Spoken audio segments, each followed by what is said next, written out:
नमस्कार दोस्तों, मैं आपका दोस्त एडवोकेट वीरेंद्र सिंह खुराना उपस्थित हूं आज एक फिर नए निर्णय के साथ। आज हम लोग जो चर्चा करने जा रहे हैं 4 नवंबर 2025 के माननीय उच्चतम न्यायालय द्वारा पारित या एक महत्वपूर्ण निर्णय की, हम ये भी कह सकते हैं कि एक क्लैरिफिकेशन जो आया है उसकी। जी हां, आज हम बात करने जा रहे हैं 2010 में जो दामोदर एस प्रभु का निर्णय आया था उस निर्णय पे। दामोदर एस प्रभु के निर्णय के अनुसार जब भी कोई कॉम्प्रोमाइज होता है 138 चेक बाउंस के केस में तो उसकी स्टेज बना दी गई थी। उसी यानी कि अगर जुडिशल मजिस्ट्रेट के कोर्ट में हो रहा है तो आपका 5%, अगर डिस्ट्रिक्ट कोर्ट में हो रहा है 10%, अगर हाई कोर्ट में हो रहा है तो 15%, ऐसे कैटेगरी बना दी थी कि किस स्टेज में कितना आप कॉम्प्रोमाइज करते हैं चेक बाउंस 138 के मुकदमे में। अब इस पे एक समस्या उत्पन्न हुई और जो समस्या उत्पन्न हुई उसको लेकर ऑनेबल सुप्रीम कोर्ट में जाया गया और ऑनेबल सुप्रीम कोर्ट ने 4 नवंबर 2025 को यानी कि इस जजमेंट के लगभग 15 साल बाद एक क्लैरिफिकेशन दिया है इस बिंदु पर। क्या है वह क्लैरिफिकेशन, क्या ऑनेबल सुप्रीम कोर्ट ने क्या उसका साइटेशन है, इस सब की हम बात करेंगे आज की इस वीडियो में। उससे पहले भाई आपसे एक निवेदन कि यदि अभी तक आपने हमारे चैनल को सब्सक्राइब नहीं किया है तो हमारे चैनल को सब्सक्राइब कर दे, लाइक कर दे, शेयर कर दे, जिससे हम इसी प्रकार की वीडियो आपके लिए लाते रहें। तो आज जो हम चर्चा करने जा रहे हैं सुप्रीम कोर्ट के एक महत्वपूर्ण फैसले के बारे में, जिसमें नेगोशिएबल इंस्ट्रूमेंट एक्ट की धारा 138 से जुड़ा हुआ एक महत्वपूर्ण मुद्दे को उठाया गया है। खासकर वह यह सवाल कि क्या हाई कोर्ट को दामोदर एस प्रभु केस के आधार पर कॉस्ट लगानी चाहिए कंपलसरी रूप में या नहीं, या कहीं छूट भी दी जा सकती है। यह केस है Rajeev Khandelwal versus state of Maharashtra का केस है। फैसला 4 नवंबर 2025 को आया। इसका पूरा का पूरा QR कोड सहित जो साइटेशन है वह भी इसके वीडियो के अंत में आपको समक्ष रख देंगे। तो पहले इस केस की पृष्ठभूमि को छोटा सा देख लेते हैं थोड़ा सा। इस केस में सुप्रीम कोर्ट ने स्पष्ट किया कि हर केस में दामोदर एस प्रभु का क्या नियम लागू किया जा सकता है और क्या कोर्ट हटाकर आरोपी को राहत दे सकती है। इस बिंदु पर जब कोर्ट ने विचार किया तो चलिए आइए सरल हिंदी भाषा में समझने का प्रयास करते हैं इस पूरे केस को। इस केस में अपीलकर्ता राजीव खंडेलवाल पर चेक बाउंस यानी कि धारा 138 के तहत कार्रवाई हुई थी। ट्रायल कोर्ट ने उन्हें दोषी ठहराया। सेशन कोर्ट में की गई अपील भी डिसमिस हो गई। फिर उन्होंने हाई कोर्ट में रिवीजन पिटीशन दाखिल की। इसी दौरान शिकायतकर्ता अर्थात कंप्लेनेंट और आरोपी अपीलांट दोनों आपस में समझौते पर पहुंच गए, यानी कि जिसने चेक दिया था और जिसको चेक मिला था दोनों का आपस में कॉम्प्रोमाइज हो गया, समझौता हो गया। और अब जब हाई कोर्ट में कॉम्प्रोमाइज को लेकर पहुंचे तो हाई कोर्ट ने कहा ठीक है, आपको कॉम्प्रोमाइज के आधार पर एक्यूट किया जाता है यानी कि आपको दोष मुक्त किया जाता है, लेकिन आपको लीगल सर्विस अथॉरिटी में एक निश्चित रकम जमा करनी होगी, एक निश्चित रकम जमा करनी पड़ेगी। ये देखा गया था दामोदर एस प्रभु 2010 के केस के आधार पर। यह कि दामोदर एस प्रभु का जो 2010 का निर्णय था जिसके आधार पर कैटेगरी बना दी गई थी, यदि आप कॉम्प्रोमाइज करते हैं तो किस स्टेज में आप पे कितना जुर्माना लगेगा, वह जुर्माना लीगल सेल में जमा होगा। तो उसके आधार पर ऑनेबल कोर्ट ने कहा ठीक है, अगर आपके मध्य में समझौता हो गया ठीक है, वेल एंड गुड, हम आपके समझौते को स्वीकार करते हैं, आपको दोष मुक्त भी करते हैं, लेकिन आपको एक निश्चित राशि आपको लीगल सेल में जमा करनी होगी, लीगल सर्विस अथॉरिटी में जमा करनी होगी।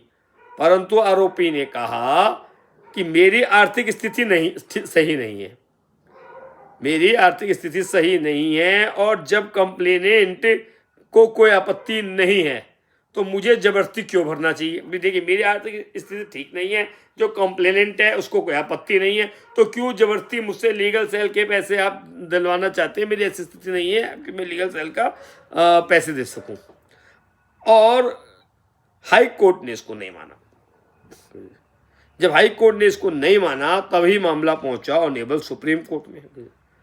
अब सवाल सिर्फ इतना भर था ऑनेबल सुप्रीम कोर्ट के समक्ष कि क्या हाई कोर्ट दामोदर एस प्रभु केस के आधार पर जबरदस्ती कॉस्ट लगा सकती है।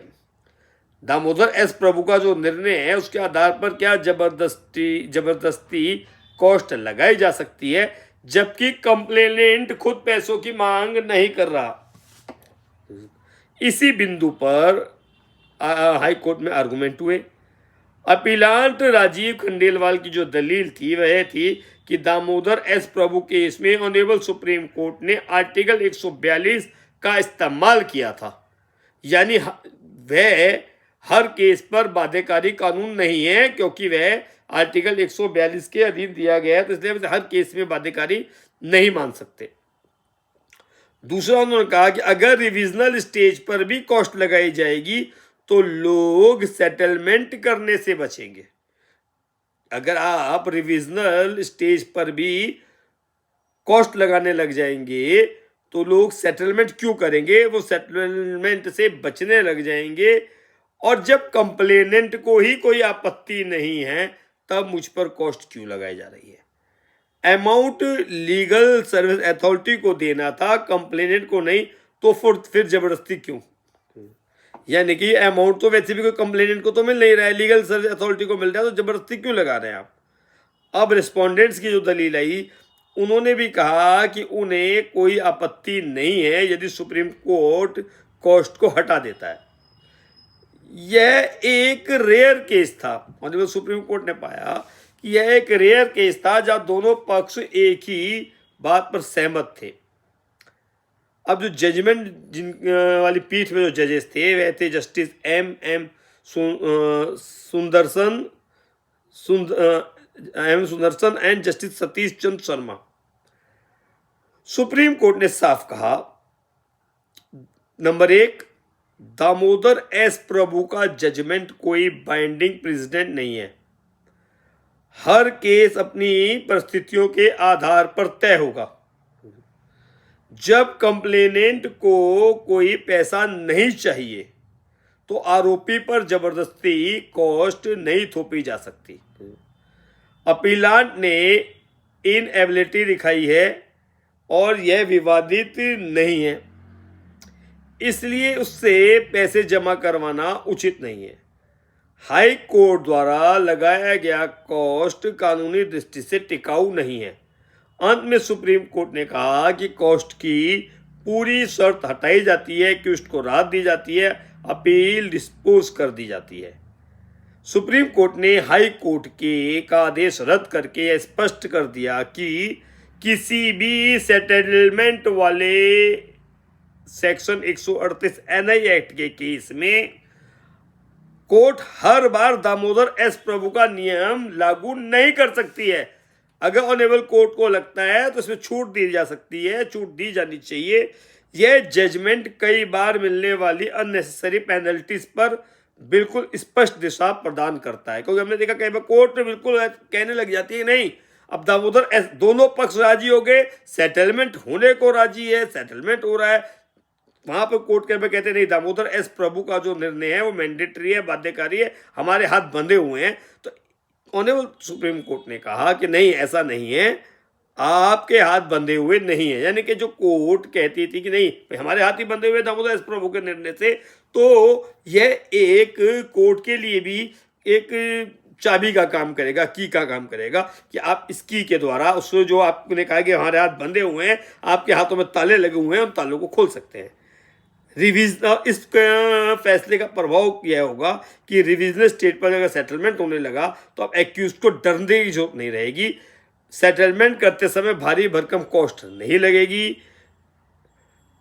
और आर्टिकल 142 पर आधारित जजमेंट बाइंडिंग नहीं है। जो आर्टिकल 142 पर आधारित जजमेंट होता है वह बाइंडिंग नहीं है। सुप्रीम कोर्ट ने साफ किया कि आर्टिकल 142 के आधार पर दिए गए जजमेंट्स हर केस में लागू नहीं किए जा सकते, बाध्यकारी नहीं है।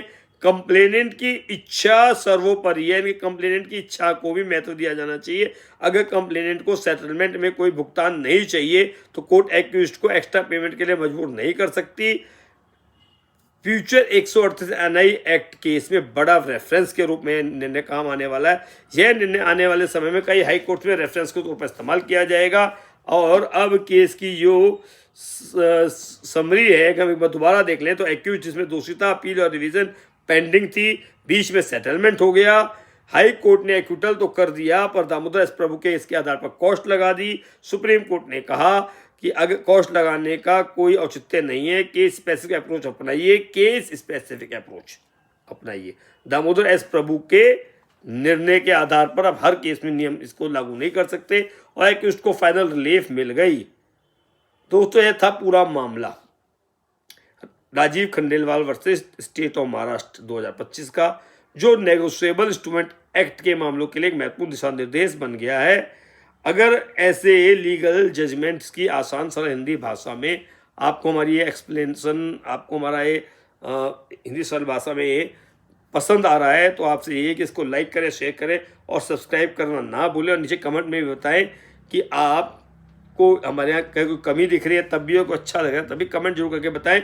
दूसरा, अब चलते चलते अंत में इस जजमेंट का पूरा साइटेशन बताना भी तो बहुत जरूरी है। तो इस जजमेंट का जो पूरा साइटेशन है वह भी आपके समझ रख रहे हैं, स्क्रीन में भी आ गया होगा। देखिए, in the Supreme Court of India का जजमेंट है, criminal appeal and jurisdiction, SLP number आ रहा है 14340 2025 और Rajeev Khandelwal versus state of Maharashtra का निर्णय है। और जो डेट आ रही है इसकी डेट आ रही है 4 नवंबर 2025 की। Justice Sundaresh and justice Satish Chandra Sharma का जजमेंट है ये। और यह जो जजमेंट है काफी महत्वपूर्ण एक जजमेंट है। आज हमने एक महत्वपूर्ण जजमेंट पे आपके सम्मुख चर्चा करी। कल फिर किसी निर्णय के साथ आपके सम्मुख उपस्थित होंगे। तब तक के लिए सभी को नमस्कार, नमस्कार, नमस्कार।